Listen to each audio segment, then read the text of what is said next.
Marcos 14. Faltavam 2 dias para a Páscoa e os pães ázimos. Os principais sacerdotes e os escribas estavam procurando uma maneira traiçoeira de prender ele e o matar.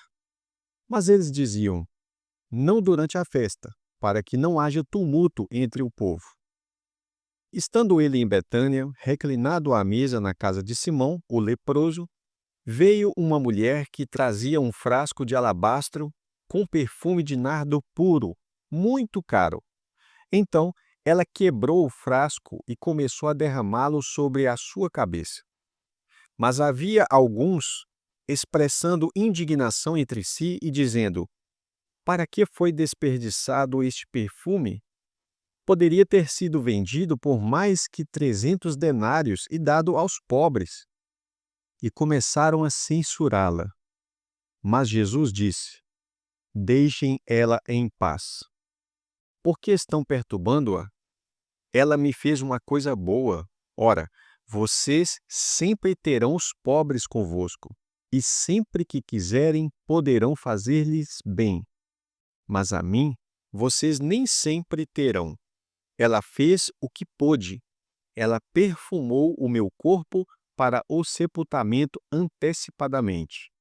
Deveras eu vos digo que onde quer que este evangelho for pregado, pelo mundo inteiro, o que esta fez também será contado para lembrar dela. Aí, Judas Iscariotes, um dos 12, foi-se até aos principais sacerdotes a fim de o entregar a eles.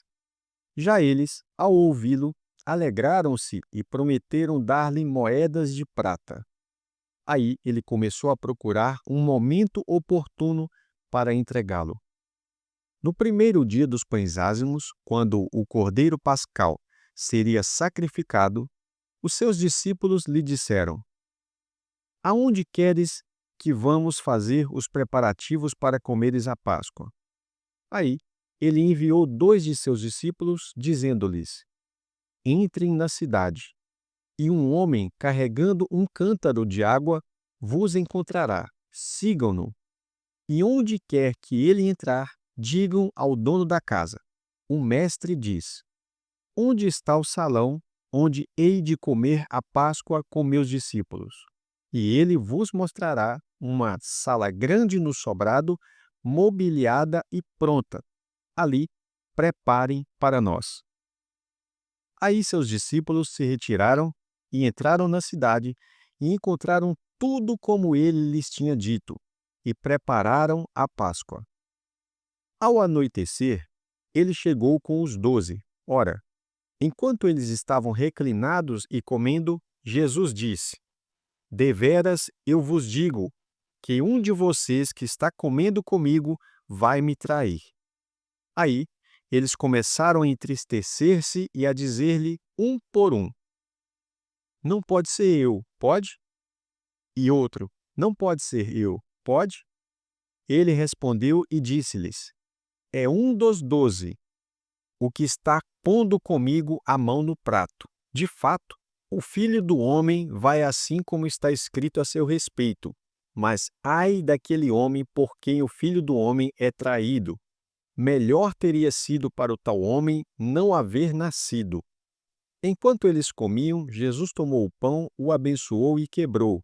O deu a eles e disse: tomem, comam, isto é o meu corpo. Então ele tomou o cálice e, depois de dar graças, o deu a eles e todos beberam dele. E ele disse-lhes: isto é o meu sangue, o da nova aliança, que está sendo derramado por muitos. Deveras eu vos digo que certamente não beberei deste fruto da videira até aquele dia em que eu o beber novo no reino de Deus. E após terem cantado um hino, saíram para o Monte das Oliveiras.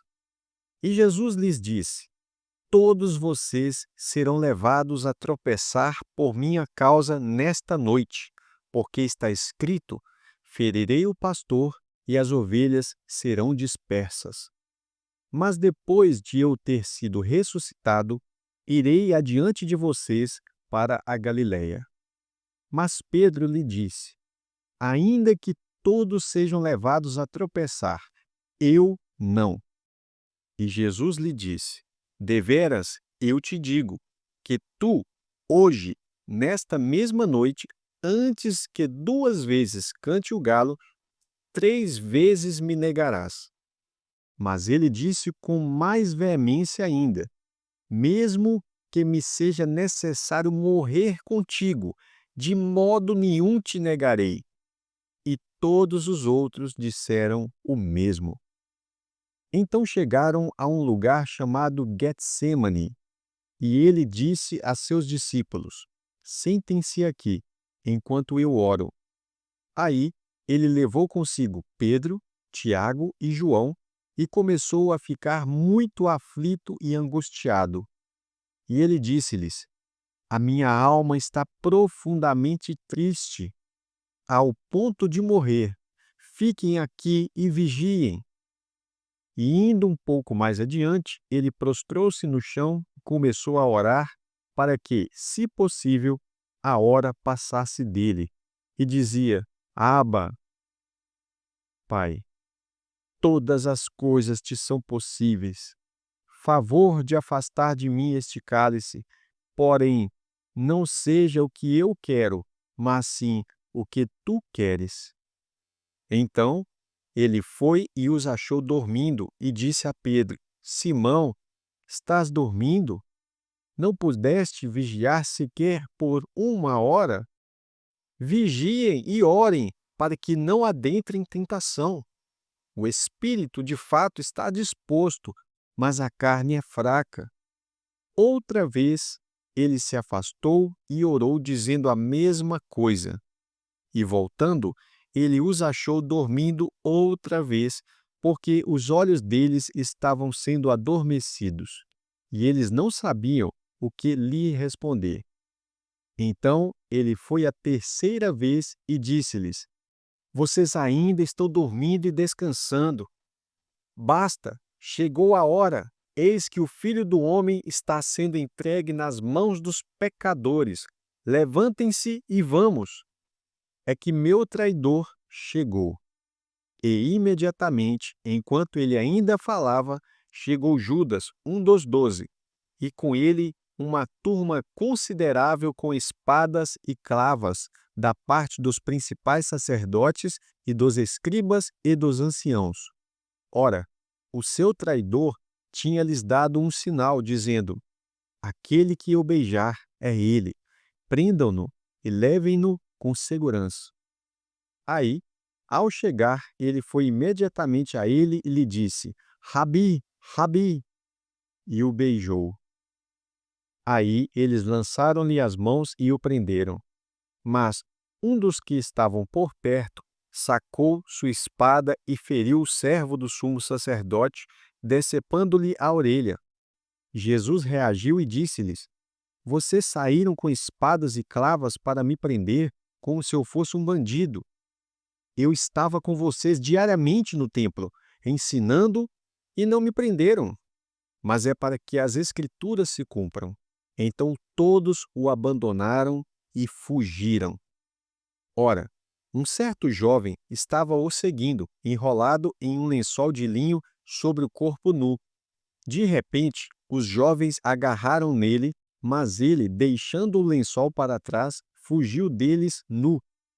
Levaram Jesus ao sumo sacerdote e estavam reunidos com ele todos os principais sacerdotes, os anciãos e os escribas.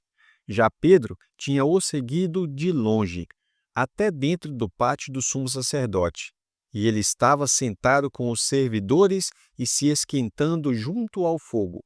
Ora, os principais sacerdotes e todo o concílio estavam procurando testemunho contra Jesus para o matar, mas não encontravam nenhum. Aliás, muitos testificavam falsamente contra ele, mas as declarações não eram coerentes.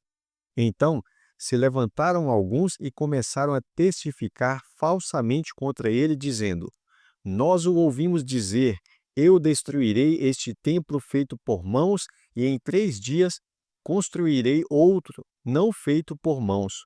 Mas nem mesmo assim o testemunho deles era coerente.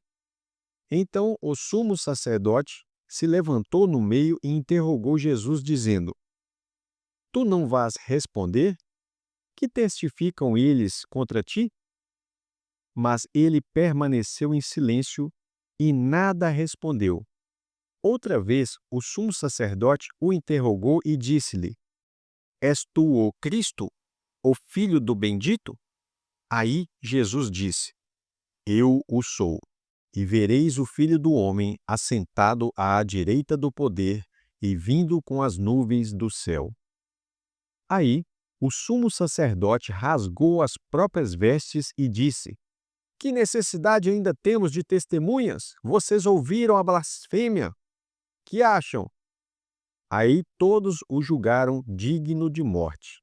Então, alguns começaram a cuspir nele, a cobrir-lhe o rosto, a dar-lhe murros e a dizer-lhe: Profetiza!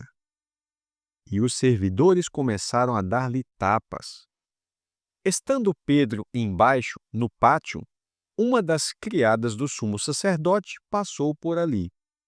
E vendo Pedro aquecer-se, ela o fitou e disse: Você também estava com Jesus, o Nazareno. Mas Pedro negou, dizendo: Eu nem sei, nem entendo de que você está falando. E ele saiu para a entrada, e um galo cantou. Mas essa criada, vendo ele outra vez, começou a dizer aos que estavam por perto: Esse aí é um deles. Mas outra vez ele ficou negando. Pouco tempo depois, os que ali estavam disseram outra vez a Pedro: Certamente tu és um deles, porque és mesmo galileu, o que teu sotaque denuncia. Mas ele começou a praguejar e a jurar: Eu não conheço esse homem de quem estão falando. E pela segunda vez um galo cantou. Então Pedro se lembrou da palavra que Jesus lhe tinha dito: Antes que o galo cante 2 vezes, 3 vezes me negarás. E abatendo-se, começou a chorar.